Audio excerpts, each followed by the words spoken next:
Pan India star heroine Rashmika Mandanna ప్రస్తుతం full జోష్ మీదుంది. Back to back hit movies అందుకుంటూ టాప్ హీరోయిన్గా దూసుకుపోతుంది.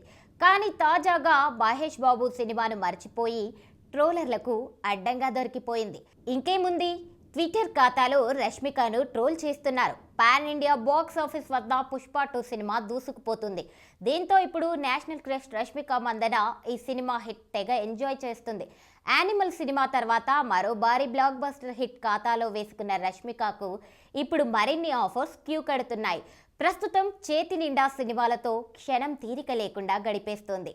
ఈ క్రమంలోనే తాజాగా ఈ అమ్మడుకు సంబంధించిన ఓ వీడియో క్లిప్ సోషల్ మీడియాలో తెగ వైరల్ అవుతోంది. అందులో రష్మిక చేసిన కామెంట్స్ ని ఇప్పుడు తెగ ట్రోల్ చేస్తున్నారు. దీంతో ఎట్టకేలకు మహేష్ అభిమానులకు సారీ చెప్పింది. అసలు విషయానికి వస్తే national crush Rashmika Mandanna Kollywood star hero Vijay దళపతికి వీరాభిమాని అన్న సంగతి తెలిసిందే. ఇటీవల ఆమె ఓ ఇంటర్వ్యూలో మాట్లాడుతూ తాను థియేటర్లో ఫస్ట్ చూసిన సినిమా విజయ్ దళపతి నటించిన గిల్లీ అని తెలిపింది. ఆ తర్వాత సినిమా గురించి మాట్లాడుతూ ఆ సినిమా తెలుగులో మహేష్ బాబు హీరోగా వచ్చిన పోకిరి మూవీకి రీమేక్ అని తనకు ఈ మధ్య తెలిసిందని, అందులోని అప్పడి పోడే సాంగ్ అంటే తనకు చాలా ఇష్టమని చెప్పుకొచ్చింది. తన లైఫ్ మొత్తంలో ఆ పాటకు ఎన్నోసార్లు స్టేజ్ మీద డాన్స్ చేసినట్లు తెలిపింది. తను స్క్రీన్ మీద చూసిన మొదటి హీరో విజయ్ అని, ఫస్ట్ హీరోయిన్ త్రిష అని చెప్పుకొచ్చింది. ఇంతవరకు బాగానే ఉంది.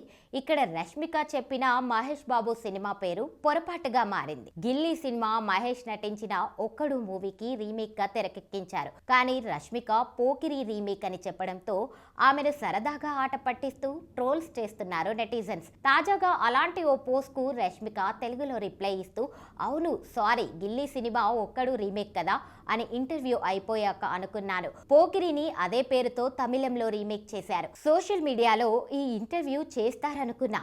నిజంగా సారీ, నాకు వాళ్ళు నటించిన అన్ని సినిమాలు ఇష్టమే అంటూ ఫన్నీ ఎమోజీలను షేర్ చేసింది రష్మిక.